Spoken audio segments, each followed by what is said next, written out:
Oh, talk about perfect timing, John. Just What can I perfect say? timing.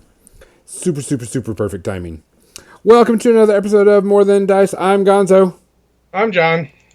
And of course, as you can see, Kathy is not here today. She has had to go to a Super Bowl party. Super Owl party. Superb owl. Superb Owl party. And we, like it says, she messaged us, Friday? Or Saturday. It was like, oops, I totally forgot that I had to go do that. And we're like, no big deal. We're always going to do what we want to do. I'm not too much into sports ball. I'll watch it if there's nothing else on, but I'd rather do some other stuff. Type thing.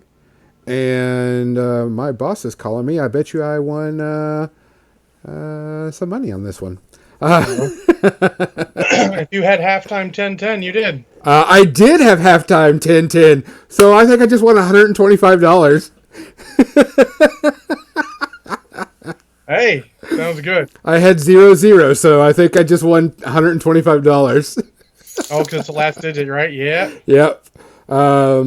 And my boss is just... What's funny, we'll break away from the podcast a little bit to talk about this. I'm not into sports, but a lot of people that I know that I work with are. And for fun, I like to just, go in with bets with them and stuff and just have fun. I don't mind if I lose money. I'm not betting a whole lot anyway. So, I mean, it's a lot of fun. And there's a lot of smack talking. And yeah, my boss is just now messaging me, said I won some. But I only put like $20 on it, and you chose squares.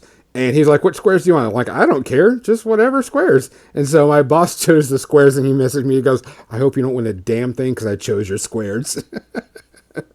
And then you did, so... Yeah, I just won $125. Hey. So I good. made $105 off of my investment. It's a good investment. If all investments were that good, then we'd all be rich. Yeah, so I thought that was funny. Which I think is hilarious. So, other than that, how's our stream going? Because I've got like a little mess up on my iPad. Are we doing okay? Yeah, looks fine. Okay, just must be my iPad then. I'm John Spencer, guy. Subscribe with Twitch Prime. Oh, yes, you Subscribed did. 19 months straight. You get an emote, too. I did. I just used it. The pig. And we'll give you a good thank you. There you go. Shameless self-promotion!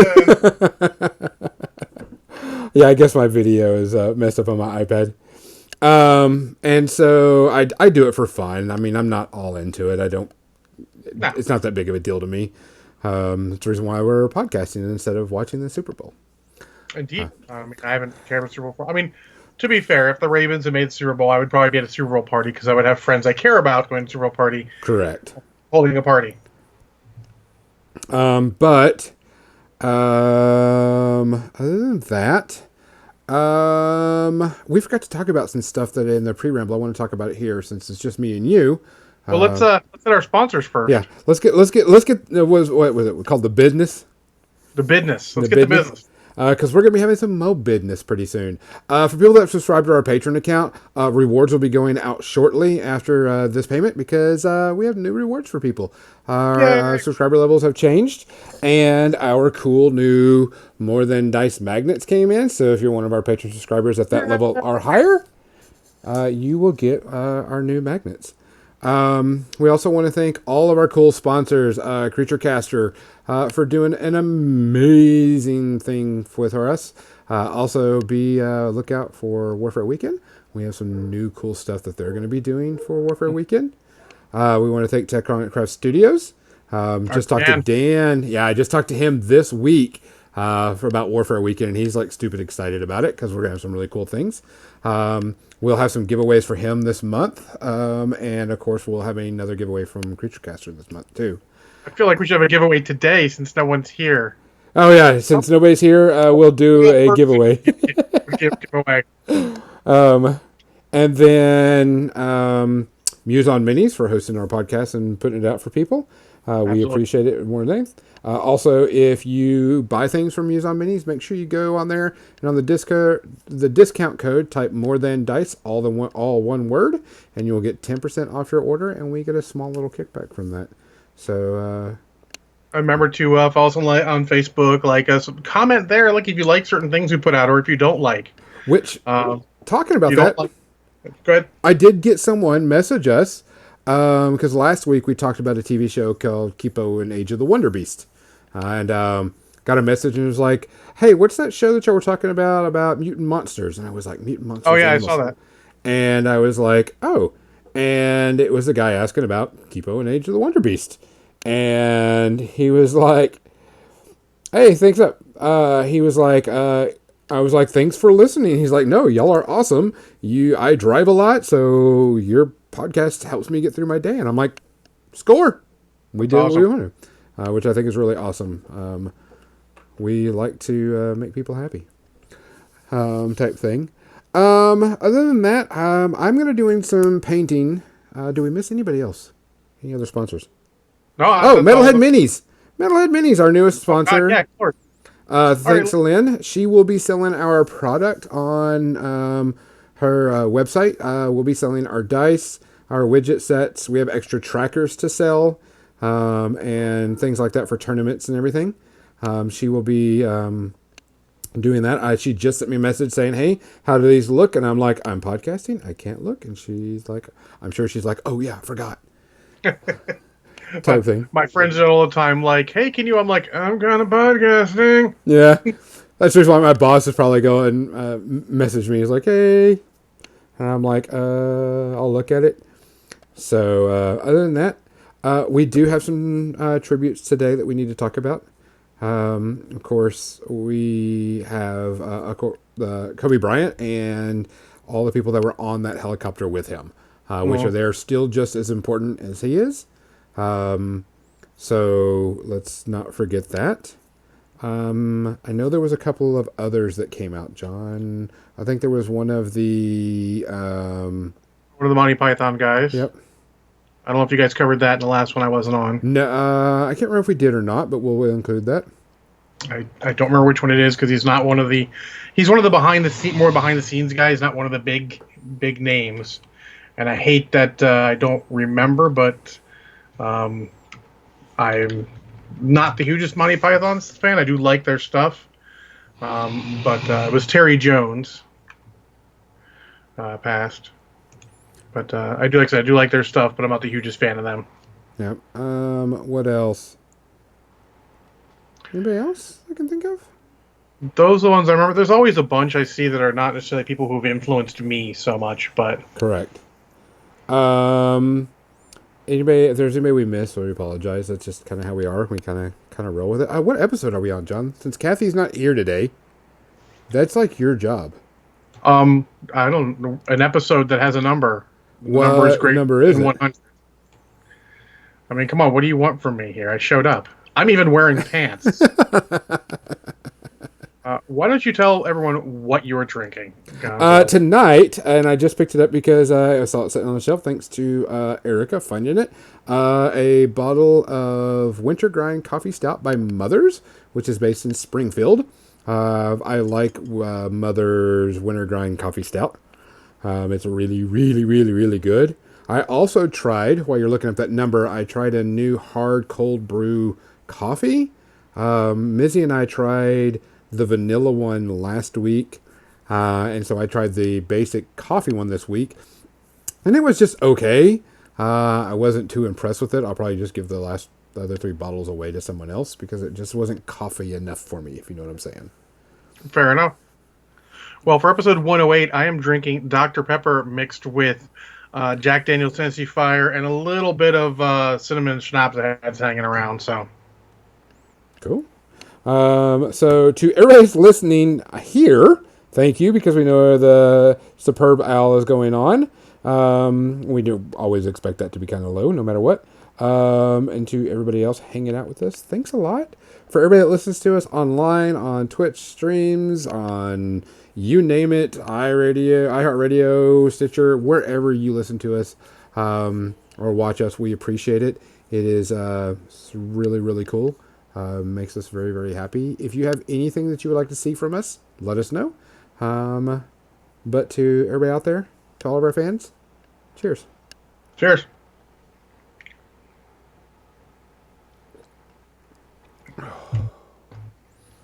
Damn, that's And so good. thank you, one FSD Snake, however you want to pronounce your name, for actually being in the chat room and live with us. We appreciate it. Since everyone else apparently is off doing something else more important than us. I mean, I can't imagine what that would be. Damn, this is a good beer. So today's episode, John, did you ever figure out what number we are? I said 108 when I gave my drink update, if you're listening. No, I wasn't. I was drinking. Boom, I slid that right in there. I didn't even notice. I'm trying to be professional here. Cat, save me! Somebody's got to be professional because I won't be. So other than that, we are going to talk about something that came up. I'm going to put up a couple of images on here, and it prompted me to talk about this. He's getting all technical. He's up throwing images on the screen. And Images shit. on the screen. Kathy shows up and he doesn't show up, and suddenly we're doing images and shit. Well, this one required, in my opinion, that we had to do an image, in my opinion. Because it starts off the conversation of what's happening and why we're talking about this. Because, and I hate that that's not working. Because this has come up, and I hate it because the person that brought this up was trying to talk about it, and people were giving him a little bit of crap for it. Now, if you can see on this images, it is from the Marvel Crisis Protocol game. And someone has done a measurement. Per the rules state that you measure from one end of the stick to the other end of the stick. Okay? On the left, the person says, is the left a correct way to measure? For people that are listening, he's got like the tip of the stick and the tip of the end of the stick. It's the same model being moved. Both of those models are the same for measuring purposes. It's supposed to intention like I'm moving from here to here. Correct. So basically, there's a curved edge to the end of the stick. If you don't know Marvel Crisis Protocol or Legion, who's the same thing, and he's at sort of like the tip of the curve all the way on the left, and then on the other side of the picture, he's at the tip of the curve all the way on the right. Yes. And he brought this image up and he says, is this image the correct way? Or is this image? And the second image is where the model's inside the curve. Mm-hmm. On the starting position's inside the curve. Inside the curve. And then the ending position is on the outside of the curve, on the end of the widget, so on and so forth. And it kind of started a little bit of debate and started getting people talking. And I was like, I've seen this before. As a tournament player, and I brought this up, I actually did a pretty long post on it. As a tournament player, people will try to find any advantage to win, to bend and break the rules and change the thought process of how this rule works to benefit them. Now, Atomic Mass did come in, and they have got a ruling on their FAQ saying that Image 1, where it's tip to tip, is incorrect, but the rules state that a model has to start inside the groove. Mm-hmm. And then you can move to the edge of that, because you can stop anywhere along that measuring stick. And they've already said and ruled it that Image 1, where he's outside both on ends, is not correct, but he has to start inside. I get that. Anybody that has played this game, anybody that has done games like this, like Legion or whatever, and has seen any videos or read the rule book or any of that stuff, knows that you're supposed to put the miniature in that. I'm going to switch over to the paint cam so I can paint while we're working on this. Sure. Yeah, I agree that anyone should know that. I do want to say that like the second image is correct because of the way they ruled any portion of that, but it would not be correct for a game like Legion where you move from the end to the end, and if you move along it, you stop somewhere centered over it. You don't get to put yourself wherever the hell you want. Yeah. In Legion. Because there's other games, and they're the only games that move like that. Those are the only two games that move like that in all of miniaturedom, really. Well, it brought up a good conversation because they started talking about the guy going, and there were some comments, and they were right comments. People weren't being dicks, but they were like, "Oh, great, power creep has already made its way into Marvel Crisis Protocol," and they were saying, "Oh, great, the power gamers are here already and stuff." And I don't know the guy that made the post, but the guy has a valid point. As someone, hey Congo, what's up, guys? As someone that has played in tournaments, you will find people will take any excuse to bend and interpret the rules. And I brought up the comment that this guy knows what's happening because he's had this happen to him before in other games. You can tell because he's already like pre-planning going, no, this is already something that's happened to him. Is my camera off again? Is it still? So it's not like a good faith, like, hey, I don't really know. Does this work like this? You're pretty sure it's a, hey, I'm trying to, I don't want to say game the rules, but find every tolerance point for the rules. And I also think that he's trying to make sure that catches it before it becomes a problem. Well, that's a good point, too. I mean, they could just be throwing it out there. I mean, and that, again, not in good faith, but as a, hey, guys, does this work? Just to keep people thinking and get it on the radar. Correct, because there are times, as we know, people will take and do whatever they can to game the system. Mm-hmm. I'm trying to get my camera because autofocus decided to click back on, and that annoys me. I mean, something probably updated. You know how it is. Skype. Yeah. Autofocus goes on when you... Yeah. Okay. Which I need to paint white on his chest. And so I get it. I get it beyond belief. And it's sad because the rule set for MCP is pretty good. There's a few things I don't agree with, and you and I have talked about that. And go and tell me one of the ones you don't agree with, because you had mentioned that earlier. The losing when all your guys are dead in a heavy scenario game. That's really the only rules thing I have a problem with. Yeah. So I mean, besides that, they've got these guys are vets of the gaming industry. These aren't scrubs that are coming in and making a game. And it's not like that even is a huge deal. It is a choice they made. I just don't agree with the choice. Correct. It's like an Avengers, Samuel L. Jackson's like, I agree you made a decision. It's a stupid-ass decision. I don't like it. I don't have to like it. No. I still play the game. Yeah. It's not going to stop me like, oh, nope, that's too far. Can't play the game now. There are hills to die upon. That is not one of them. Yeah. So, I mean, and all these guys, because I'm sure... I had a conversation with a new gentleman that is looking to help us out with our podcast and about his games that he has. And he asked what games, I play and other people play. And I says, well, we come back from a War Machine and Hordes background. That's kind of how we all met and such. And he was like, he doesn't like it because it's too much of a curb stomping game. And I got that. It is a very, very competitive scene in the tournament scene of War Machine and Hordes. That is truth. Yes. It's not that we're not denying it. We're not saying anything. But there are people that like that super competitiveness. But there are people that will take a rule and bend it and break it. So I think what you're trying to say is people take that as carte blanche to bend the rules as far as they'll go because, I mean, to go a little old school, because page 5. Correct. And Privateer Press is slowly trying to get away from that mentality.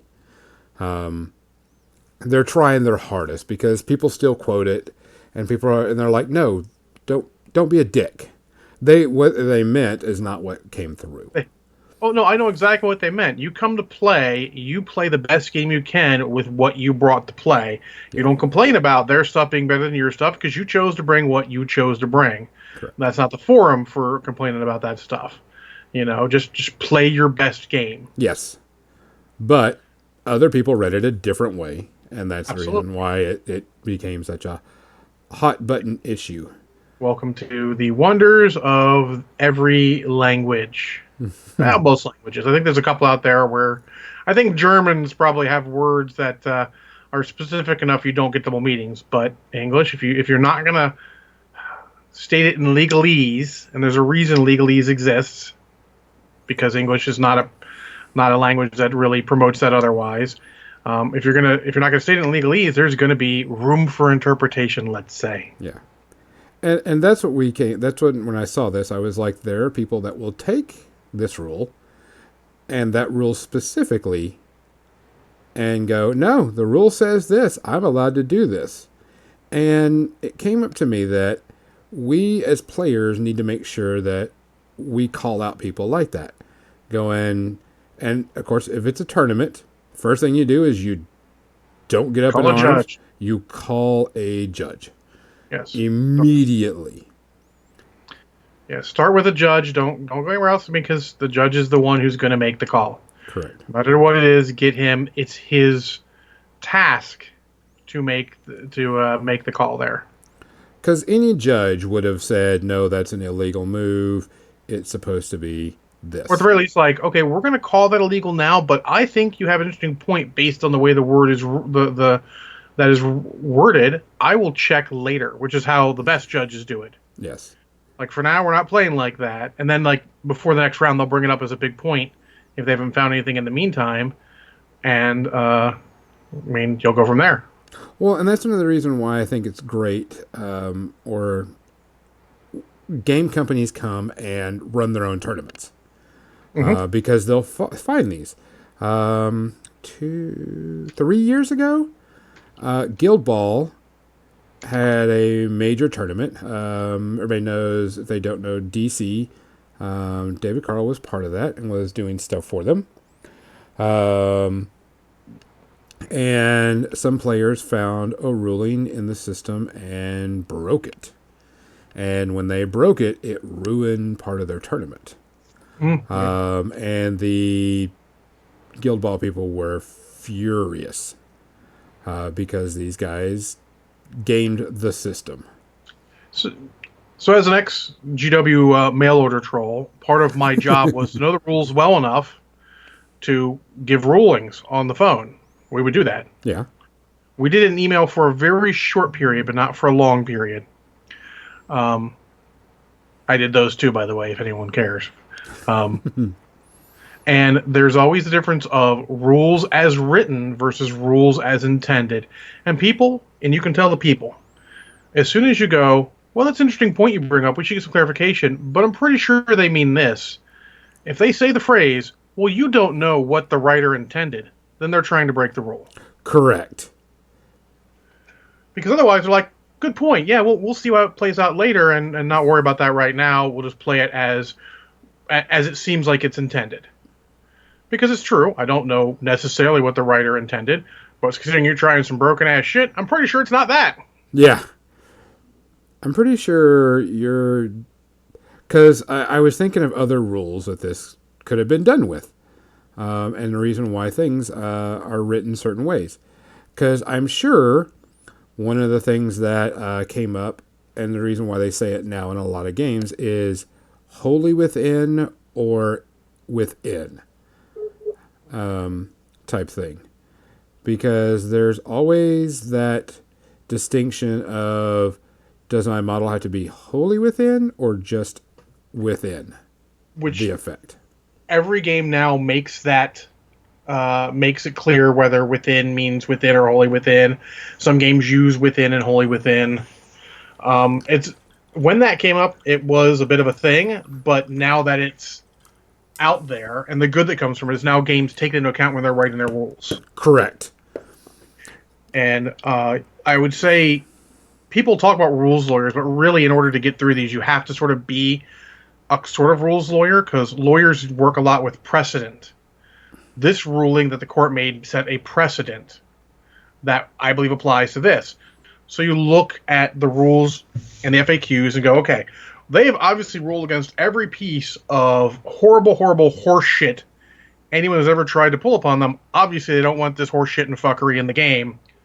So I'm pretty sure they're going to rule this way.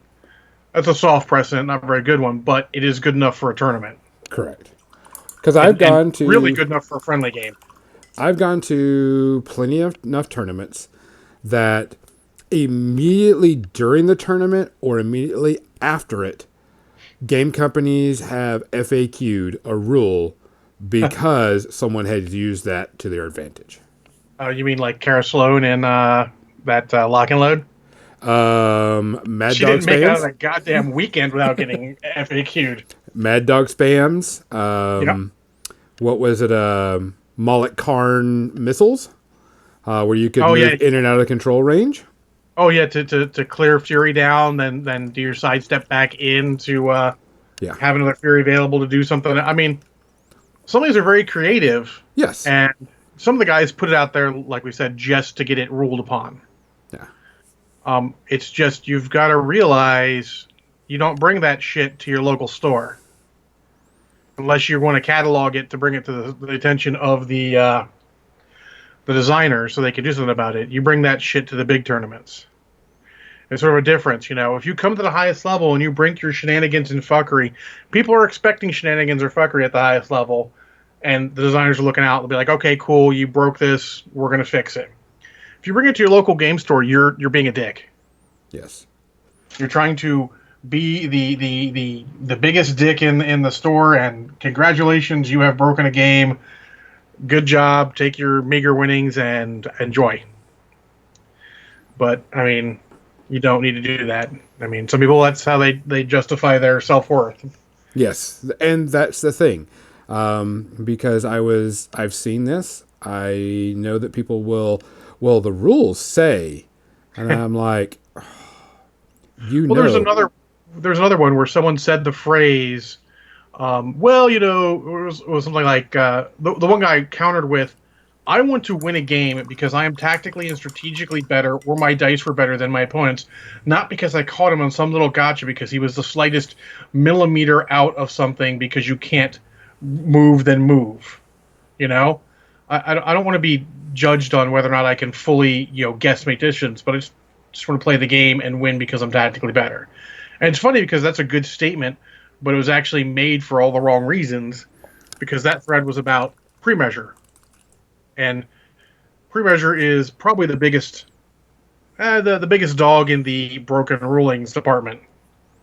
which People pre-measure try has and done a lot for War Machine and Hordes. It is I one would of say it the is the worst rule they introduced in War Machine and Hordes. well. The thing is, there's a good and a bad. One reason I think it's the good is because it stops some of the crap. Sorry, my eyes are really bad right now, and I'm trying to get this one little bit. But it led into, because you and I had talked about this a long time ago, about the people that spend 45 minutes figuring out their perfect turn and doing all the extra widgets and all that stuff to, blah, blah, blah. And to be honest, that whole, you know, token gate or token shitstorm, whatever you want to call it, that came up then, proved to me that I no longer wanted to be involved with that crowd. Correct. Because those guys were only interested in planning out the perfect turn to win the game. You're not playing a game, you're playing a mental simulation. Then I will go play chess if you want to have that sort of perfect level of how will everything work. Yeah. So I think a game like Infinity, one of the few games that doesn't allow pre-measure left, is superior in that because you can't just go, I'm going to move up to perfect range where my weapon's in good range band, your weapon's in a bad range band. No, you got to fucking eyeball it. Which, talking about that, It's more simulationist and less just game at that point. And my buddy Frank always talks to me about how he hates games that have no leadership mechanic, or no randomization of who does what when, because in a higher level game, an army scale game, he feels like that's wholly unrealistic and it starts to take him out of the game. And I can understand that. I mean, losing leadership in War Machine and Horde was also another terrible call because it made a lot of units not as good as they were. It made it too unrealistic that you're going to send these guys to fight to the death. They're not going to run at all. yeah, because some people made a comment about that because in the novels, people ran because they were scared and such, and it was like so in War Machine Hordes people they're get not. scared. Yeah, And people they didn't feel like should get scared always got the fearless tag. Okay, cool, that makes sense. They're fearless. That's cool. Terrifying creatures should be terrifying. Sure, it led to some really funny things where, Maximus is about to get his ass handed to him because an entire unit of something charged him, and they charge in and fail their terror check, and suddenly they're like, nope, just gonna get murdered. That's happened lots of times. I mean, it's part of the game, and it's not part of the game anymore. But I felt like it was an important part. It made good simulation. This thing. It made you feel like your troops were doing what you said, but not entirely. Sort of like Legion has suppression and also panicking, and also you may not get to activate the unit you exactly want at any given time. Well, I think one of the things I do and don't like. I agree with you that troops shouldn't seem like they're invulnerable from panic. But one of the things that was bad was people would be able to stack that negative effect on one unit, and that one unit was completely worthless for 2, 3, 4 rounds. So your opponent made a combo to try and neutralize an unit. But to me, that actually sounds like what you should be doing with something like that. It's not bad. It's I'm putting all this to make that unit not work. If you get a spell that makes them fearless, suddenly it's like, nope, didn't work. Go fuck yourself. It's a combo. I mean, it seems like there's two edges, but really the bad edge was just, and please no one take this personally, I mean it personally, no one, it's just people who are sick of their troops running away at the worst possible moments because they lost a game like that. You lose games for all sorts of reasons. Dice. That's a dice loss. Sometimes that shit happens. Yeah. You need the one die roll, you don't get it. It's called life. I think there should have been, besides a different a tactic or a different mechanic, because like a Song of Ice and Fire, if you're, because you have the ability to have to change the morale factor of units so they get feared, but instead of the unit not being able to act, they just lose more models out of the unit. Well, I mean, I think Old Fantasy had it sort of good. It was sort of good, sort of bad. So, if you failed a fear test, you would just hit the enemies on 6s because you're scared. Okay. Cool. Now, the second part of that, where if they beat you in a combat, you just automatically run away, that was not good because there's too many potentials for losing a lot of models because most of the fear-causing models were cheap as fuck. So, I mean, it was a good and a bad there, but I just don't... it's one of those things. But people try to, like you said, break the rules, bend them to their advantage. But there's a fine line between bending to your advantage and just a combo. Correct. Like you felt that the stacking all the leadership modifiers on one unit versus a terror-causing creature was, say, bending the rules. When I look at it like that's just someone trying to use their stuff to make a combo. It becomes one person's feast and another person's famine. It happens sometimes. You just gotta decide where it is. But there's ones we can all agree that are just people trying to game the system. Yeah. Now, making the really good combos isn't what we're talking about. You make a really damn good combo within the rule set, let's make it clear, that's a different story. Mm-hmm. You make a combo that is against the rule set, then that's a problem. Or if it uses some part of the rule sets, people are like, I'm not sure it works like that, then you get a thing. You should probably be double checking that before you're breaking that out. Correct. It's interesting, and it is sort of a fine line. And there are those phrases and people look out for, if someone legitimately, with all seriousness, says, don't hate the player, hate the game, they're trying to pull something over on you. I can agree with you on that. I always say that tongue-in-cheek, because, like, how'd you get off today? Don't hate the player, hate the game. Like, yeah, okay, John's making a joke. Yeah, there's a difference. There's a difference there, and you have to test that. It's tough. Also, when you see that stuff in your gaming store, if someone's trying that out, if you hear something wrong, you should probably go talk to them about it. And that's another topic that we should be doing. That we should, if we're seeing stuff like that locally or at a convention, we need to say something about it, and not just, I'm going to use that in my next game. You know what I'm saying? No, you should be talking to the person during the game, after the game, depending on how serious it is. I mean, if you're watching a tournament being played and you see someone doing something wrong, you should tell the judge. So the judge can wander over, see them doing something wrong and correct them within the rules of the tournament. Correct. Because the tournament is a totally different set. You cannot, no matter if they're doing something blatantly wrong, you can't say something. I mean, I wish you could. That's for friendly game stuff. And you should be calling them out on that because you need to. It's not, you're not being a dick about it either. You just go like, hey, dude, I know you did that. That's actually wrong. You do it does this way. And if they pull out the rules are, then you're like, okay. Well, like, tell you what, dude, why don't you go home and take a look at it on the thing, or I'll come and I'll get you something in print and I'll show it to you next time. Because his opponent will be whatever. His opponent will look into it. He'll look into it. If they really care about playing the rules right, they'll look into it right away. Yeah. Or if there's something I'm not sure about, I'm like, hey, is this how it's supposed to be done? Because I think I have a combo and I think this may be broken and it doesn't sound right, or this is bullshit if this works like this. Sometimes it is. And sometimes you can find something that is legitimately broken. They didn't catch. No one catched in playtesting. That happens all the time. Oh, yeah. Tell the company. All the companies nowadays are so interactive with their players. It is great. You bring something up, and they're going to immediately start looking into it. Especially if it's game breaking.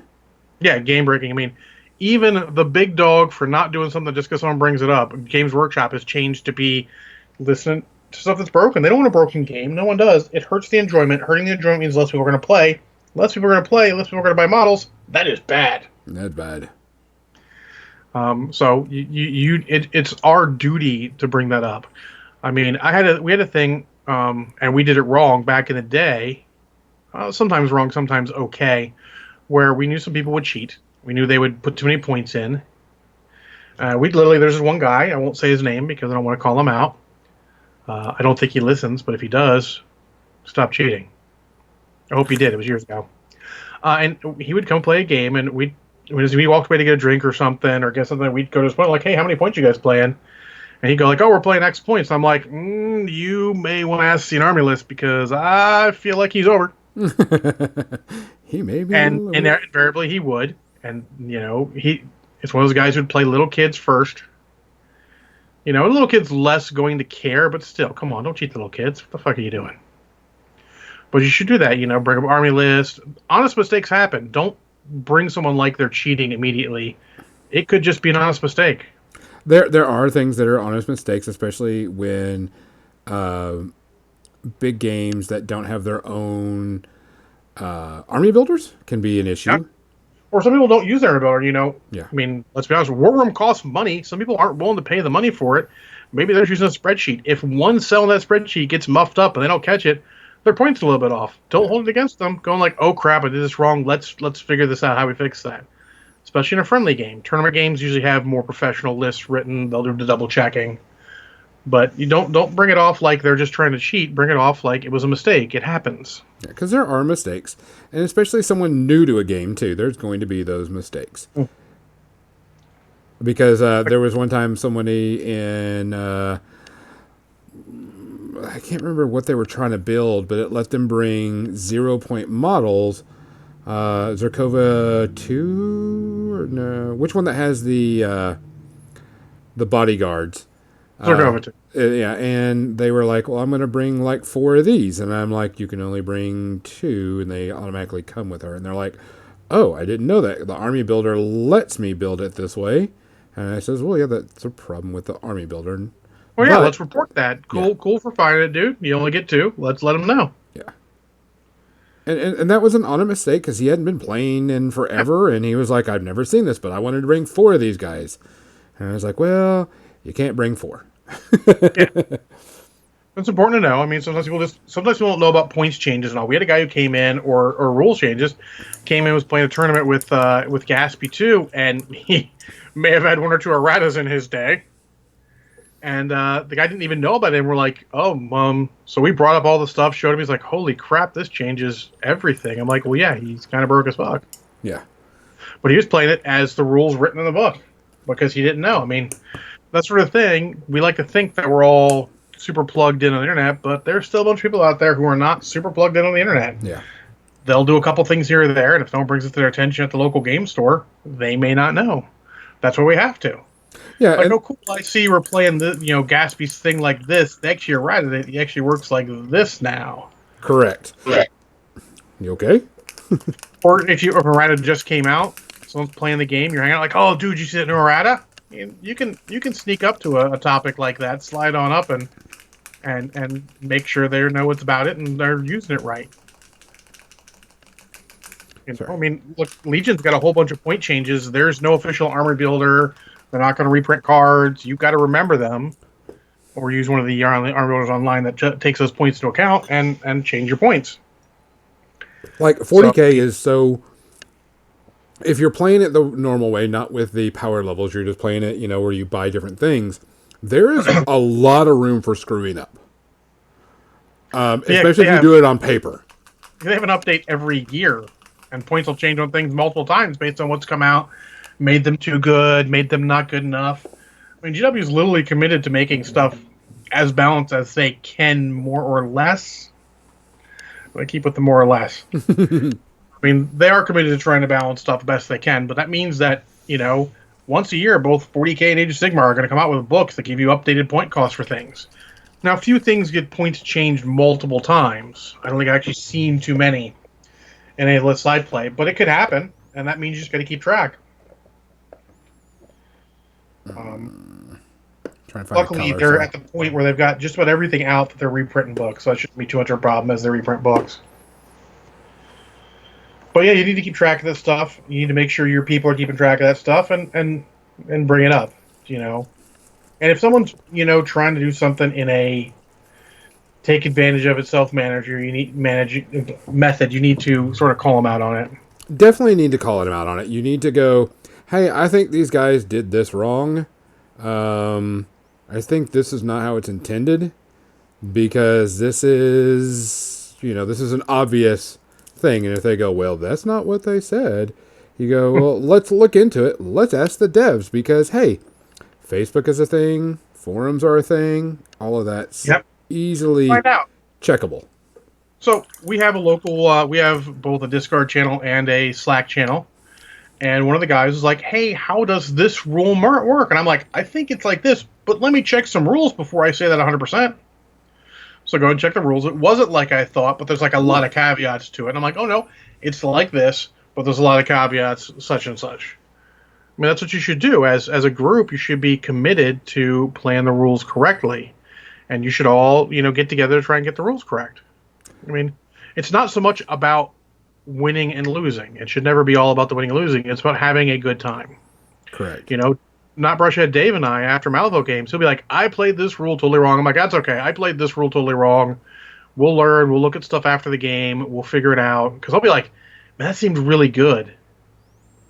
And, I might notice in the middle of a game, and I'm just going to... Like, did I play that?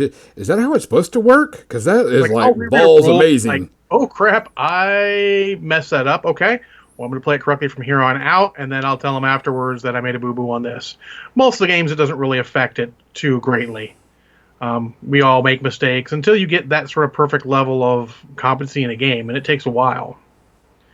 There'll be a lot of things that go a little crazy, maybe not work the way you thought, maybe better than you thought, maybe worse than you thought. It's easy to miss a word or misread a word in your quickness to try and play, because you're playing a game live with somebody. You don't want to spend forever reading the rule cards. Balance between time and, getting the game played. You'll make mistakes, but you need to, when you see them, you need to correct them and then go on. But that was something that I think, since Marvel is a brand new game, and it is starting to do tournament style stuff. And it's a very hodgepodge game as far as rules goes. It takes rules from a lot of different locations. Correct. And it's at the forefront where it's just now starting. People are starting to take notice tournament play wise. And so there's going to be things that come up that are like that. They're like, hey, does this work like this? Because it was a tournament and blah, blah, blah. And like I said, the guy had a point, because at some point in his gaming career, you want to say, that has happened. Mm-hmm. Somebody has ruled something in that, and it's just been a big pain in the butt for them. And I get it. remember, if you think a rule works a different way, if you're in any sort of structured format, the organizer has the final say. Yes. Don't be a dick about it. Just go, okay, I'll play it that way, and then I will find the actual ruling so I can change your thoughts on it. And like I said, if anything comes up, if you're at a tournament, make sure that you immediately talk to a judge. Yes. Just call a judge. I've had people go like, I don't agree with that, but I can't find the rule quickly, or I would have just told my opponent. I will find it and let you know. I'm like, absolutely. And when you let me know, I will let everyone know, okay, we ruled that wrong in the past. This is how it's supposed to be. There was a change on it. But definitely. But, it's those things. Don't argue with the organizer. Whoever the final arbiter of your rules calls is, don't argue with them. Just thank them and continue on with your game, because it's just a game. You're just having fun. Remember, it might not be as fun for you for a ruling to be different than you thought, but it's also not as fun for your ruling for some crazy thing to go the way you thought if it's not right. Takes two to tango. You both are trying to have fun, and that's sort of the point of it. That's why you don't want to bring that crazy-ass stuff in, especially not the lower levels. The higher How am I levels, looking? By the way, I'm not trying to be... Does this coming out of... Is this... Are you able to, I know the white's washed out. But is the jacket and everything coming in pretty good? Yeah. Okay. I'm looking at my iPad. Like I said, I'm looking at it on my iPad, and it looks like shit on my iPad. And I'm like, it must be my iPad. I'll be honest. Let's contrast paints look like shit until they dry. Correct, they do. And then sometimes afterwards, sometimes they still look like shit. Fine. Sometimes like, okay, I need something else with that. Sometimes they still look like shit. But yeah, so there's lots of things there. Try not to be argumentative about it. Just try and be educational. Don't take it personally. It's not personal. No. But I think for a game that's so brand new, catch that shit at the beginning. Mm-hmm. Catch the players at the beginning going, hey, dude, that's not how it's supposed to work, and you know it. Yeah, find videos. Like, there's some people making content now. Like, literally after my last game of Marvel Crisis Protocol, I went, and one of the guys in one of the groups, Facebook groups, had posted rules you probably got wrong in Marvel Crisis Protocol. I'm like, I played game 2. Let's take a look at this. Yeah. Little things you missed, the way throws work, because throws work different ways depending on what you're doing. And that's important to note. And not intuitive, which is another important note. It not being intuitive is important note, because you would want it to be intuitive, but not everything is going to be. And then, what was the other big one? Hey, did you know, Gonzo, that you don't slow down when you're moving off a building or something like that? Just only when you're climbing up. When you're jumping back down off of it, you just go more normal speed. Huh. See, I didn't know that. I thought it was all the way around. It was... Yeah, and I need to confirm some of these with rules. That's what he said, and I'm pretty certain if he's doing a YouTube video, he's done the double checking, but double check anyways. It goes into, the standard rules of trust but verify. So in other words, superhero landings are a thing, but superhero climbing... No, superhero climbing isn't a thing unless you've got it, but, trust but verify. I mean, that's the best way. And I say as at work, too, is that, you can trust the stuff, but you need to verify. Yeah. Or it says, if you want to go by a Gibbs rule, if you're one of those guys, rule number 3, never believe what you're told, double check. Always double check. I believe what I'm told. Like, literally, if I'm playing in the middle of a game and someone comes by with absolute authority and says, hey, that rule works like this. Oh, cool. Like, if I'm not sure, like, oh, cool. We'll play it like that if we agree to it. And then afterwards, we'll research it and find out if they're right or wrong. We have guys who have varying levels of knowledge on all sorts of games. We have a guy who's, like, good at 40K GW games. He comes out with rulings, and more often than not, he is absolutely 100% correct. Often he's 90% correct. And sometimes I'm like, well, you're technically correct, but it doesn't work that way because of X, Y, and Z. So because you forgot about this thing in my special ruling of this special model.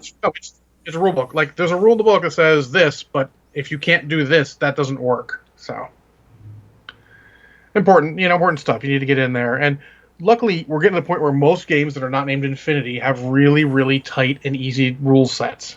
Speaking of Infinity, they have a newer edition coming out at Gen Con, I believe.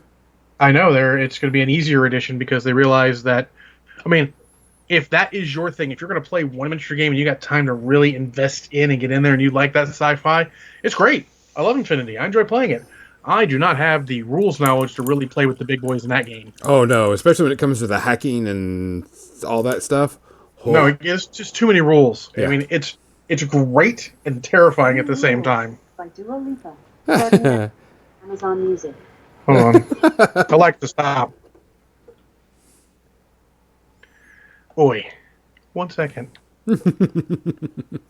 But yeah, I heard that because we were looking at getting Infinity at Warfare Weekend. I was talking to the St. Louis crowd, and they were like, "Well, we need to get to you with after Gen Con because whether the rule set works or not means whether we'll have people to do it or not." And I'm like, "Oh, I'm sure the rules. I don't know what that's a minor topic of put that negativity shit aside. yeah, This is a professional gaming company that's been making good rules since their first edition. I don't know if these rules are going to work or not. Do you know how many times a new edition has been worse than the edition before that? Very, very rarely hashtag 40k6 edition. um, I mean, if you want to get yeah, negative, you could say Mark III, but really overall Mark III is still an improvement over Mark II. Just a couple of things didn't work as well. Overall, it's not just the rules there. correct." And so almost no edition has been literally a downgrade. May not have been what you want. And that's important. That's a bigger note of, your expectations versus their desires. You need to know what they're going for so you can manage your expectations by knowing what they're going for. We had a lot of that in Malifaux. A lot of Malifaux people, like, after 1.5 into 2, there were some people who were just like, I'm out, this is stupid and terrible. And, like, you want to raffle stomp people. They want an interactive game. Because Malifaux 1.5, I'll swear to God, you could literally play a game and not interact with your opponent at all. You could be like, I'm going to go do these things, you're going to do your things, let's see who gets their things done first. I'd have a couple of models fight in the middle of the board just to stop other people from stopping you from doing your thing. There were games that were like that, and I'm glad it's not like that anymore, and it's been better since, but that was a thing back in the day. I mean, I want an army that plays my playstyle type thing, depending on what it is. I don't usually play armies that are like necromantic or recursion armies or whatever. I like either brute force or really fast armies. Kind of reason why I like Khador, and then of course I like Grymkin because it's off the weird wild end, which is my style of play. I like weird stuff. And so usually when I try to find something, I try to find something that gets in that, and then I try to find the best of that, if you know what I'm saying. Okay, I'm not going to take this because it doesn't fit my playstyle, it doesn't fit this list, or, whatever. And so what people will say is you like to maximize your benefits and limit your weaknesses. Yes, I do. That's gaming. I mean, you don't try Yeah. and put the square peg into the round hole. Yeah. Unless you're John, sometimes you're like, I don't care, I'm using that square peg because it's awesome, and I'm going to fit it to that round hole. You just fucking see. Just wait. I'll have it. Sometimes that's what it is, though. I mean, I know full well sometimes I am trying to fit a square peg in a round hole. Yeah. Trying to get something to work to see if it'll work. Yeah. But I mean, whenever I'm looking at an army, I'm always going to do that. I'm going to go, I think I got this model, this unit is going to work because of this reason. And then I'll bring it and they're like, that's broken as shit. I says, no, you just haven't had someone play it correctly yet. Prime example, Mark II of Trollbloods. What was the name of their colossal? That provided a aura around them that gave +2 against range attacks. Can't remember the name of it. And I had played Calandra. Fossil's a Mountain King, but I don't think it did that. It did. It had it at one point. But as it was written, it didn't apply. It applied to all models, not friendly faction models. So I put Selena and the Nis in front of them. And Selena and the Nis just walked up and shot as they went, and people were like, I can't hit them. They're like defense 17. And I'm like, yeah, that's the purpose. And I would pull up and, make these great, good combos and maximize all of my benefits. Prime example, Khador Doom Reaver spam with Vlad 1. His, spell, Science Importance, is a feat, and it turns normal models into badass models. And I'm like, I'm going to use every bit of my good advantages to where I think it's going to make bring more guns. Yeah. I can tell you, I have shot my way through Doom Reaver spans many times. People think I shouldn't have been able to, but just bring more guns. Yeah. You bring your range list against that, and then I'm like, well, shit, I know my range list can't take. I know I can't stand against your range list if you're going to bring. That's the reason why you have list chicken. But, yeah. But some people will say that's just broken or, that's bad. And I says, no. It's tactical. It's not bad. It's tactical. It is actually, from a game design standpoint, it's degenerate, though. Correct. I'm not breaking any rules. Type of group and succeed, it's degenerate. It takes away what they're trying to do with the game. But every game goes through that. Yes. There's no way to stop it. You eventually put a troop out that's just so good with something that's like, this is perfect. There's no game immune to. Well, few games are immune to it. Most of them are skirmish level games. Yeah, but I mean, you should always maximize your strengths. But I think there was one point the Goblin Bellows crew, one of the rulings, and it was missing something or other, and I was like, previously before this is what it was. It's the same thing now. It's just, they're like, but it says, I'm like, now you're coming to that one phrase that we were talking about. But I go, you're using this to your advantage. Yeah, I mean, yeah. Like, there's using to advantage and actually there's actually having a rules discourse and then just trying to defend a position of trying to use stuff to your advantage. So just be careful what you're doing.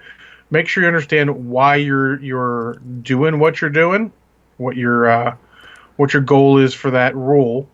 And make sure you're using it right. Yeah, if something seems too good, as they say, it probably is.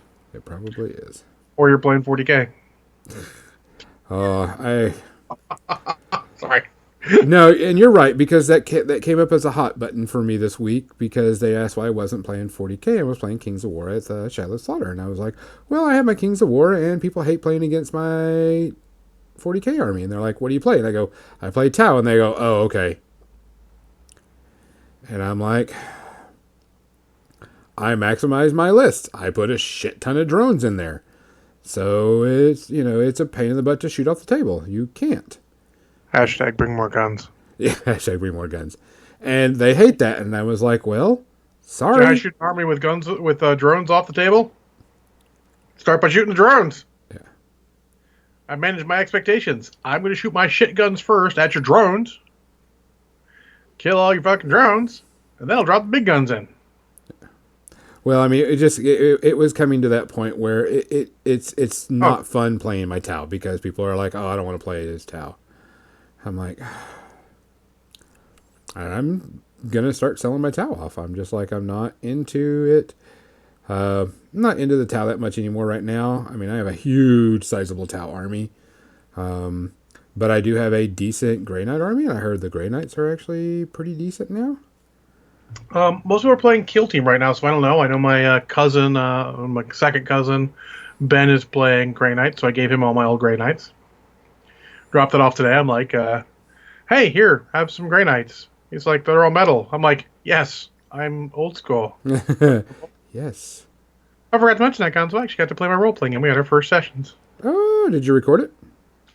No. I wasn't going to bring a new group into recording. That would have been a little weird. Oh, gotcha. Which, talking about the recording? I'll get used to the people beforehand. That's probably a better call.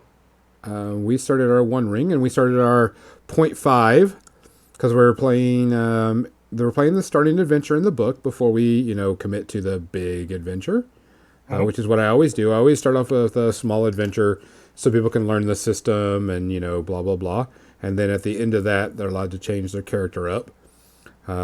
not with XP, but okay, I want to change my. I didn't think that this skill It- was going to work the way it was. Oh, okay. These aren't all working the way I thought they should. Correct. And so they get to change their characters up slightly. They get to kind of remake it, and then we get to go from there. They still get to keep their XP, but they don't get to use their XP to, change up until they change their base character back to the way they want it. No problem. No problem whatsoever. Yeah. And that went off really well. It was actually a really good, fun role-playing session. Yeah. I mean, we have 6 people in the party, so... Which, talking about 6 people in the party, all of them started making Hero Forge models. And so we're printing the party off, because there is a battle mat that is used with One Ring. And we're only missing 1 party member. And I printed off a bunch of the miniatures for them, which I told them I would paint up really quick once I got it all done. But it was an interesting thing to have everybody print. Everybody went to like Hero Forge and printed, made the miniature, sent it to me, and said, "Hey, reprint this for me." I'm like, "Yeah, of course I will," because you have a mat with the One Ring where you're choosing which positions you're in and such. So. I haven't done a character for mine, but I mean, my character is, not super combatant, so I can use any model and just find cover.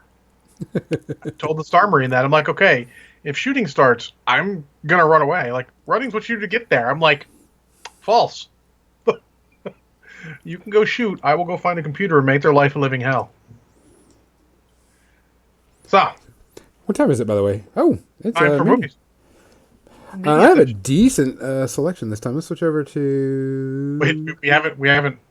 We missed one last week, and you have a lot of movies to talk about. I'm shocked. This is my shock face. One of them that you and I have to do. Yeah. So let's see. Let me get to my section. How many do you have today? I can talk about a ton if I need to. I have, let's say, at least 3. I can talk further if I need to because I watch lots of movies sometimes. Well, let's save the one we got together last. Sure. And stuff. So I'll go and go. I got at least 3, 4 that I can do. Let me write it down. I can match you or do less, whichever. It doesn't really matter. I got some I talk about other places or don't need to talk about, and some I do want to talk about. Okay. I have another anime to talk about. How about that? Oh, The Adventures of Gonzo in Anime. Is it fan service? You'll have to find out because this is going to be interesting. So let's talk about something. I don't know if you've reviewed it yet or not. Godzilla King of the Monsters.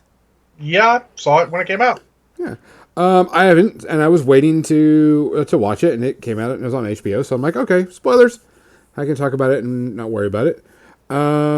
Watched it this week. I heard it was kind of trash from some people. Heard it was horrible. Heard it was meh, and then heard it was like, okay, it wasn't bad. Friends anymore because those people are wrong. So I went in, pretty much going, hey, it's free. I'm not paying for it. I'm not worried about it. I'll spend my hour and a half and be happy. Hour and a half. That's cute. Or however long it was. It's 2 and change. Oh, was it 2 and change? Okay, I just remember. I'm just saying hour and a half because that's the kind of standard. So I started watching it and I was like, okay, all right. I love that we have a ton of monsters in this one.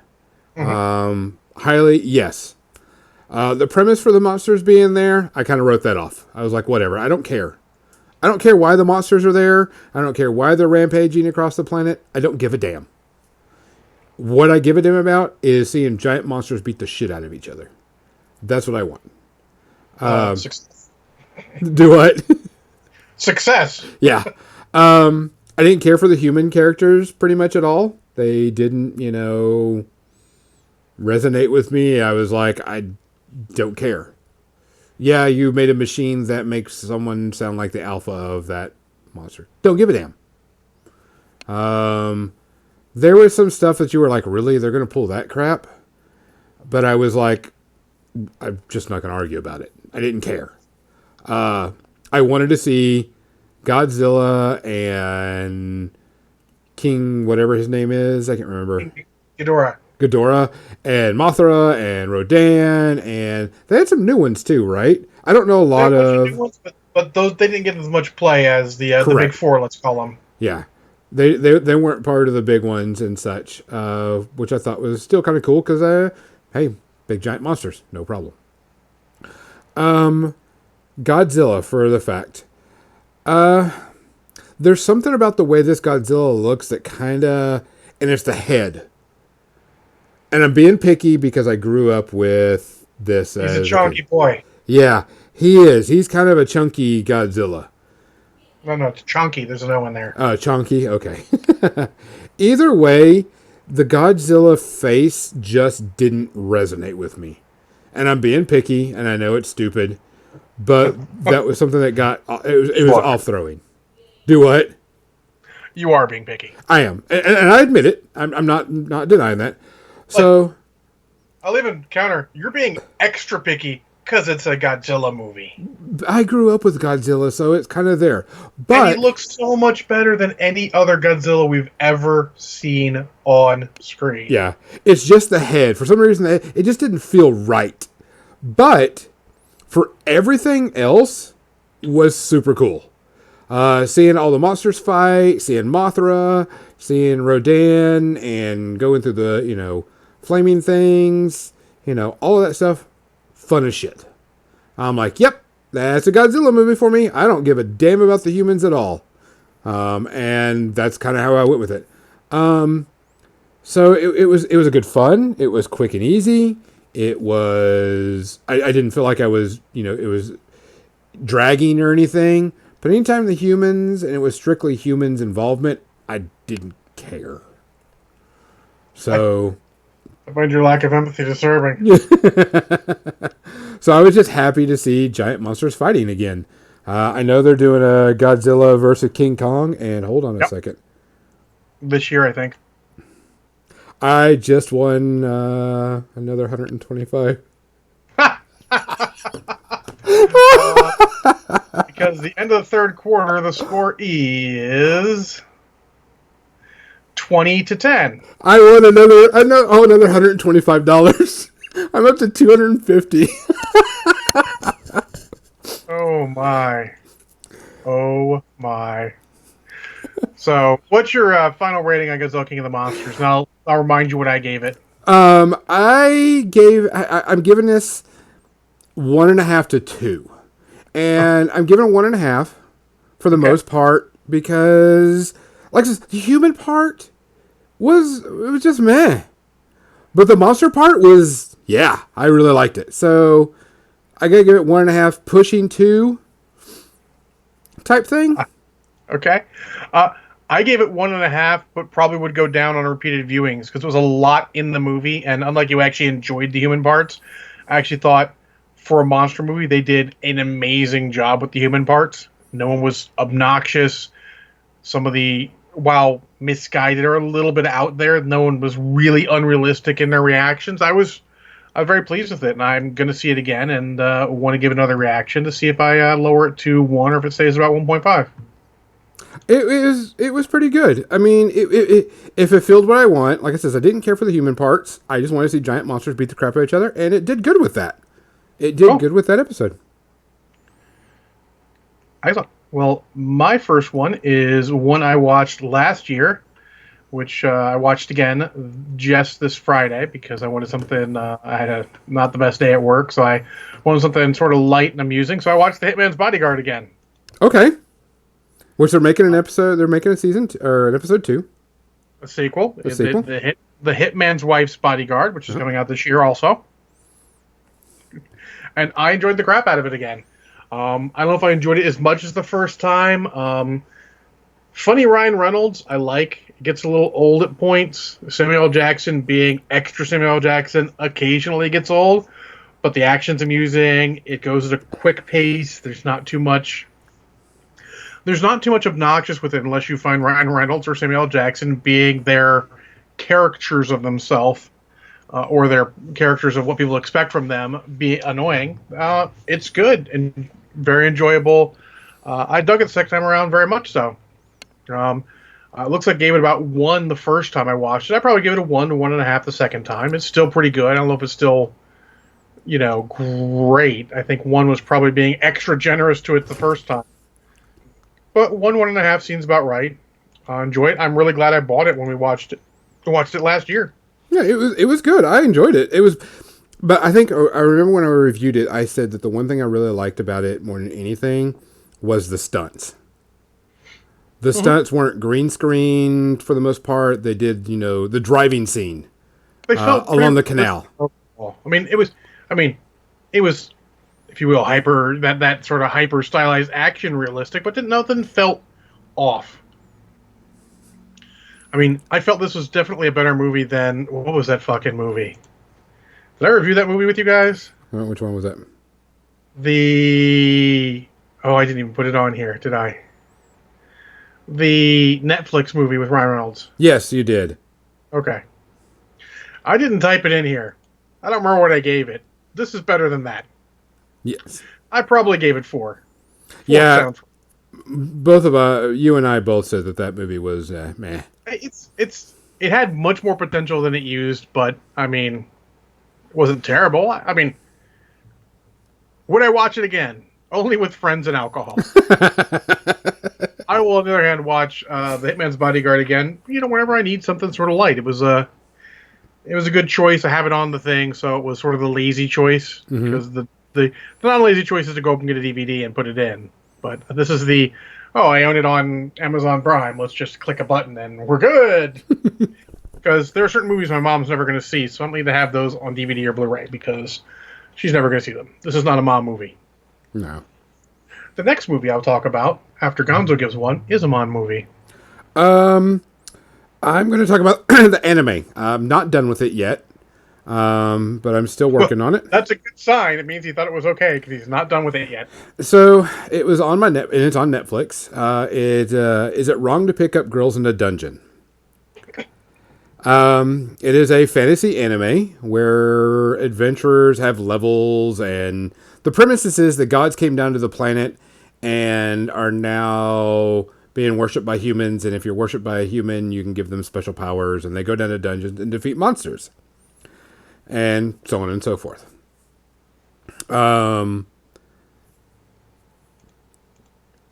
The first episode, this kid's an adventurer and gets saved by this one high-level adventurer, and she's super hot, and, that's where it comes in, is it wrong to pick up girls in a dungeon? There's some parts of the show that is really freaking good. And then there's parts that are super cringy fan service. Whenever it's not fan service, I really, really like it. It's a lot of fun. I like fantasy animes, like Records of Lodoss Wars, which was one of my favorites of all time, type thing. And it's good. Dungeons go down, they get levels, they get cool powers. There's some good characters involved, what's the one about the guy that's the shield warrior or whatever? I can't remember the name of it off the top of my head. But it's pretty decent for the most part. It's got good action. It's got good story. The characters are relatable. It's interesting.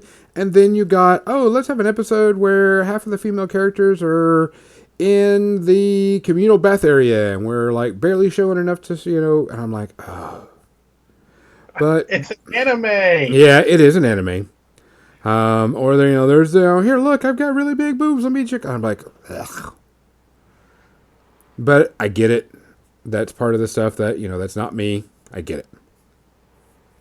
But for the most part, I'm okay.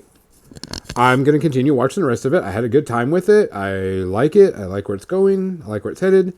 It's got interesting aspects. So for right now, I'm going to hold off on it until I get through the entire seasons that I'm watching. But preliminary, 1.5, maybe 2. It's just certain parts, me. I can't stand fan service. I don't care to see anime boobs. If it's relevant to the story, okay, I get it. But you can tell that fan service is not always just about boobs. You know that, right? Yeah, but you understand what I'm saying.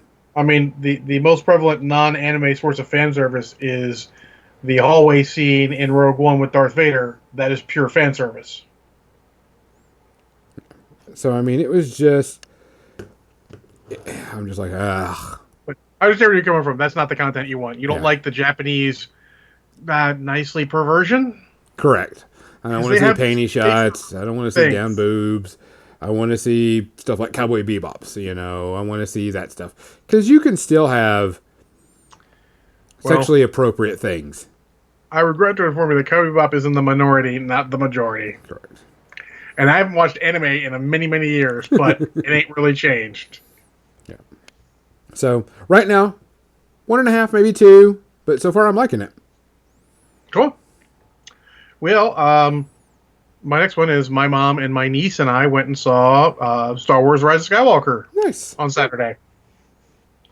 It's my second time, of course, watching it, and we've been pretty circumspect on the spoilers, but there's no one in the chat room to get spoiled. So if you don't want spoilers, I mean, come back in a little bit. There's gonna be some spoilers and stuff here.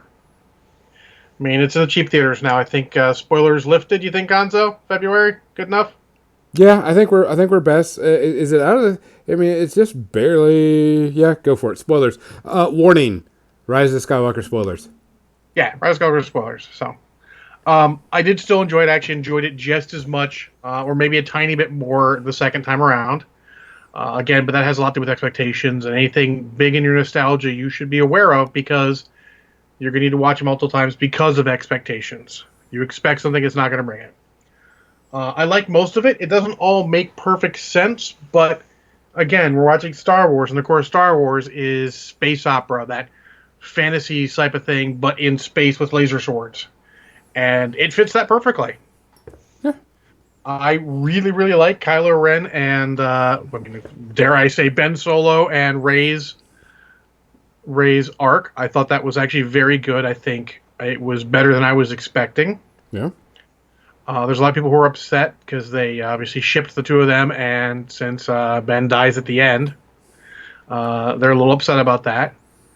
But, I mean, it happens. He chose it to save her, so I think that's a more meaningful death than you could ever hope for someone like that who redeems himself. It seems to be the Skywalker way. Because he also force ghosts out. He doesn't, not He just does a body out. shows is redeemed, which is good. That's a good thing. And they don't smack you in the face with that. They smack you in the face with other things. And, address a couple of the complaints. People say, like, it negates every part of The Last Jedi. That's not true. It explains some parts. One of the guys, I don't know his name, but the guy from Lost who's in it, who was also one of the hobbits. I think his name's Dominic. Yeah, I know Dominic with it. Yeah, he says we need to start doing some Holdo maneuvers. They're like, that was 1 in a million. And that is a great way because people have a lot of problem with that. Why don't you just do it all the time? Well, if it's a 1 in a million desperation, you don't do it all the time. Explained. But honestly, you don't need to explain everything. I'll stick with the standard. I enjoyed everything. I enjoyed all the, if you will, fan service. Lando showing up, Wedge showing up for 2 seconds. Every little bit of fan service I enjoyed. Yeah, and that was interesting because one of the people I was watching was like, why did they show him in particular? I was like, oh, because... Yeah. The only man to assault 2 Death Stars and live. And they were like, oh, well, I wouldn't have known that. And I says, well, yeah, because you're not, a huge Star Wars nerd. I mean, I'm happy they got Dennis Lawson to play it again. He was actually opposed to coming back. Was he? I didn't know that. Yeah, I mean, it wasn't a big role for him ever. No, but it is a good fan thing. More than this. So I'm happy he was able to help close it out. And it does feel like closure. Yes. The biggest problems with this movie, I say, are not having written a trilogy at once. And that shows a little bit in the way it sort of... They cram a lot in the last movie. Obviously, JJ had ideas. And, I mean, honestly, you should get one director for a trilogy and write the trilogy at once. Yes. If you don't get the same director for the trilogy, write the trilogy at once, definitely. Correct. Because you can have different directors. Mm-hmm. But it should have all, in my opinion, yes, it should have all been written at once and go, here's the ending. Yep. Do this, guys. Just do it well. But there's a lot of great moments in it. The other big problem is the standard Star Wars problems of bigger, better, not explaining shit. Like, oh, why do all those new Star Destroyers have a cannon that can blow up a planet? They don't fucking care. Yeah. Super weapons is a thing. I'm disappointed because you can just as easily just blow a city off a planet and it's just as horrifying to people. That many Star Destroyers is just horrifying. Cool. but the big cannon gave them an out at the end, so I'll give it a kind of a pass. The big thing is, the force powers are all so crazy. Like, yeah, they're wizards. Yeah. They're fucking space wizards. Get over it. Yeah, I don't necessarily like it. I like the force being a lot more subdued. They don't like pick people up with the force generally. if there's any problem with modern Star Wars, is that they do so much more with the force than they used to. It makes it less. It makes it too just in your face, picking people up, draining their life energy from across the room. That's some kind of bullshit. Lightning into the sky and fucking up all the fighters. You're like, that's a little bit much, don't you think? You didn't need one more thing. They were already in dire straits. One more thing was not necessary. Overall, I think it definitely could have been a better movie, but I enjoyed the crap out of it. I'm still giving it about a 1.5. It was very enjoyable. There's a lot of little moments in there that rewatches help you. There was a thread on Twitter where someone said, share your favorite moments from Rise of Skywalker. And that was a great uplifting thread where people like little things, where, there's a scene where Rey puts the lightsaber behind her head, and as it established earlier in the movie, they can translate things between them because of their abilities. And then Kylo Ren brings his hand up behind his head, and he's got the lightsaber now. And does this little Han Solo-like shrug, which is great. Yes. Because you're like, we've never seen that before. Adam Driver is a great actor. When he finally embraces Ben Solo at the end, he puts a lot of Han Solo into his actions. Yeah. It is great. And I would like to see him live through that. I would like to see more movies with this.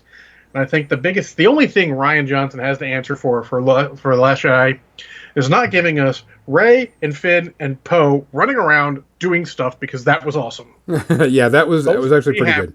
Great chemistry together, and I would have loved to see an entire movie of them running around doing adventure. Yeah, I could have seen that. Them three, well, 4 went Chewie in there too. With Chewie in there, Chewie was good. Yeah.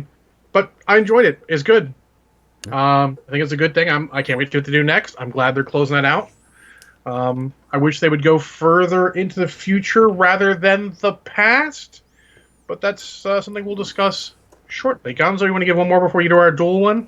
Yes, I watched the new Aladdin, the live action one.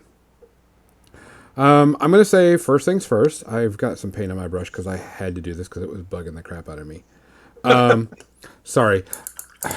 You will never have another better genie than Robin Williams. I don't care. No. You just can't. It's like the Joker. You can't do what someone else did. You have to do your own take on it. Yeah. You just can't do it. There's nothing that you can do about that. But you can't fault for them for trying.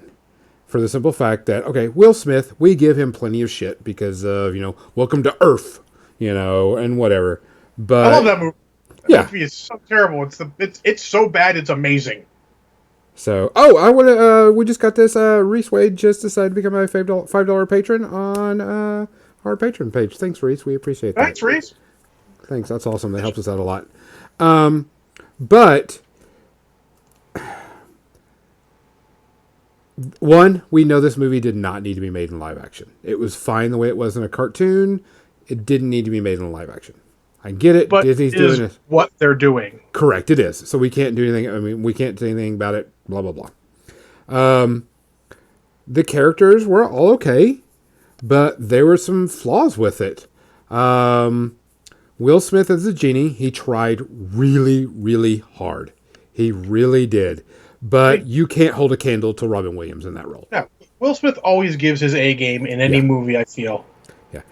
And I can't fault him. That's too big a shoes to fill. That anytime I heard him speak and say lines from the original one, it was Robin Williams in my head, no matter what.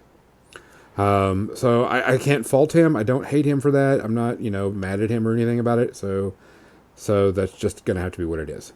What I did have problems with it is there was 2 extra songs that had no need to be there.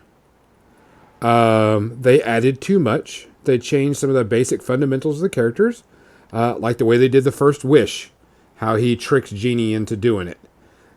You could have just left it the same way. There was Genie, and since it's out on Disney Plus, I'm spoiling. Genie becoming human and dating another human. Really? Did we need that? You could have just left Genie having the ability to have Genie powers and being free again. It just felt off. And the part where Jasmine and Aladdin are escaping the guards and running away, there was in that scene, that whole scene, there were a part where they speeded up the tape. And you can see you can tell that they speeded up the film to move. And I was like, it just felt wrong. It felt off. Did it feel like that one scene in The Hobbit, the first Hobbit movie, where they're running around in Goblin Town, just felt like everyone was sort of fast forward faster than they should have been, and it should have been yakety sax playing in the background? Very much so. And so I was like, it was wrong. It just was bad. What they did right is it's a beautiful movie. Sets are really cool. Great costumes. When Prince Ali's coming down and everything, great. It was really reminded me of like a Bollywood film. Elaborate costumes, everything going really, really good. Really glad they got ethnically appropriate actors for it. That was hats off to Disney for that. Yes, 100%. Which is what they're doing also with Mulan and all that stuff too. Oh yeah, Mulan's already there. That looks interesting. I probably won't go see it because I haven't read. I mean, it's me. No Mushu, I'm not in. No singing, not in. I actually like the idea of them switching it up a bit, because rather than remake the movie, you're doing another telling of a legend, and that is better than remaking a movie that was a telling of a legend. Correct. So I mean, it's like a Robin Hood movie being a little bit being significantly different is cool. If you redid one, like I'm going to redo Robin Hood, Prince of Thieves, as someone not Kevin Costner, and you're like, why? But for the most part, it was okay. There was just some fundamental flaws of like Aladdin trying to pick up a jewel and him getting tempted by the money. He didn't get tempted by the money. Abu got tempted by the money, and Abu was the thing. Eventually, Abu does ruin it, but still, it just felt wrong because he's supposed to be the diamond in the rough. Blah blah blah. So for the most part, it was all right. I did start The Lion King, but I didn't get a chance to watch it all the way because I had to clean house and rearrange a bunch of furniture in the house. I get new couches this Saturday. Woohoo! A new couch and love seat. Can't wait for it. But I'm giving it I'm giving it 2 to pushing to a 3. Because there was just some fundamental things. Like they tried to make Jasmine, a champion for the girls. I get it. I understand it. But that's, there was a reason why, he makes her vizier or makes her sultan instead of saying, well, I'm sultan. I can change that and she can have what he wants. I understand the reason why they changed it where she's sultan and she can do that. I get it. But it was just kind of a fundamental break from everything. So 2.5, 3 space harpies, in my opinion. I won't watch it again, that's for sure. Okay. So it was like a meh. Okay. And then we got our together one, since we're coming down to the end of it. Yep. And that's Picard. Yes. It actually came out for free this week. I watched it last week, but it actually technically came out for free. This week because I'm like, if you're going to show it for free, I'm going to watch it and see if I actually want to get the CBS All Access to watch it. Spoiler, I do. Yeah.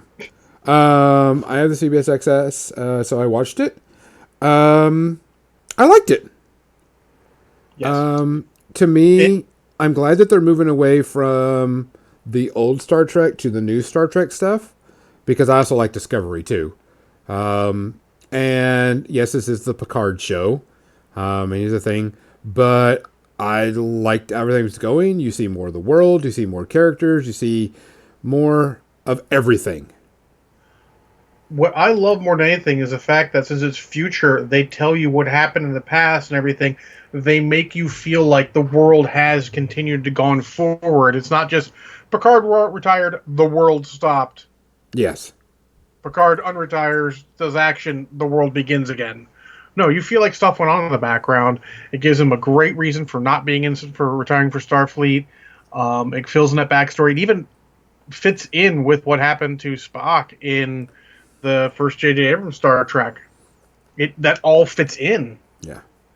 I thought it was very well done. I heard some people say, like, well, they completely ignored parts of the new Next Generation. Like, if they did, I didn't really notice it because I like Next Generation. I've watched every episode of Next Generation probably multiple times, but I'm not like a super stickler for any sort of this happened and this happened. I really, really enjoyed it.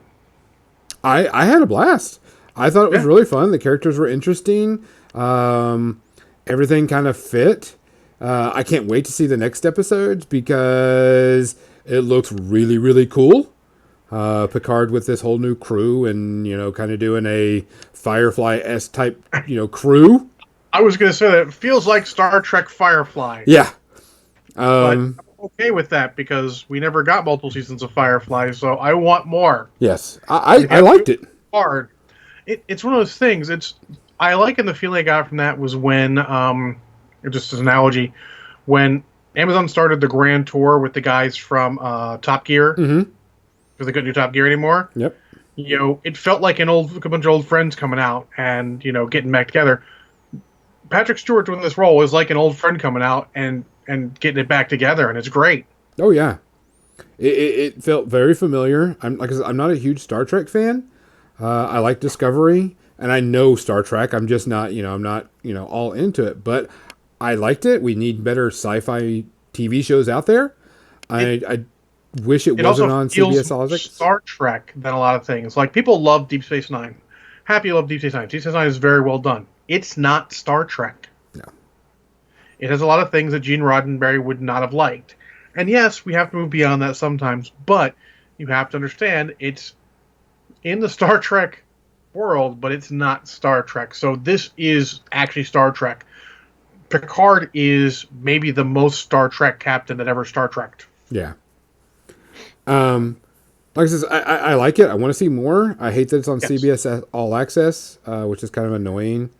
And kind of expensive. Yeah, and kind of expensive. Or not nearly the content. I mean, they got a lot of TV show content. I don't want to really diss that they don't have content, but I'm not sure I'm going to watch it all weekly. Correct. But now I know I wish to see it definitely. So at some point, we will be watching it. Me and Bania on the Roomie will be watching that and Discovery. We'll probably get it, and over the course of a month or two, we'll just binge it, knock it all out. Yeah, do a 7-day trial. No, not that quick. I don't do stuff like that. But I mean, like, we'll pay it over 2 months or so. We'll play 2 monthly fees, and then we'll have everything, seen it all, and then maybe we'll cancel. Maybe we'll find enough content to keep it. I doubt it. Yep. But I mean, that's the thing. It's hard, and their price point is weird because they got commercials at their low price point. If their low price point with commercials was actually their price point, I don't think I would just probably get it, and I'm lazy enough to leave it. We did have people come in and Hypersonic. You sort of came in the end. Just got done talking about Picard with no spoilers. We both liked it. I would say tentatively at this point it's zero space herpes. Zero space herpes for me too. Also, it was fine for what it was. It was very good Star Trek feel. I was happy with it. Can't wait to see more episodes. Yeah, absolutely, and it intrigued me enough. I'm gonna tell my boss to go see it because he's got. He's a super big Trekkie. He is absolutely. He's a big enough Trekkie that he tells me to call him a Trekker. And we actually went over by 4 minutes, which is not a big deal. We were used to that. For More Than Dice, we appreciate everybody coming out here and listening. Be careful because we are going to have some brand new news coming out about More Than Dice. That's going to be going forward. So new stuff. We got some really cool stuff coming up to benefit our viewers and everything. So I'm Gonzo. I'm John. I'm Kathy's Kathy. not here. Oh, God. Your Kathy voice is terrible. Oh, Kathy. Guys, thanks for coming out and listening. We appreciate it. Wish I would have come in earlier. Come back at 7 o'clock. Yeah. You get the pre-ramble. Yeah. It's super sweet. Totally legit. Oh, wait. That's my other podcast. Sorry.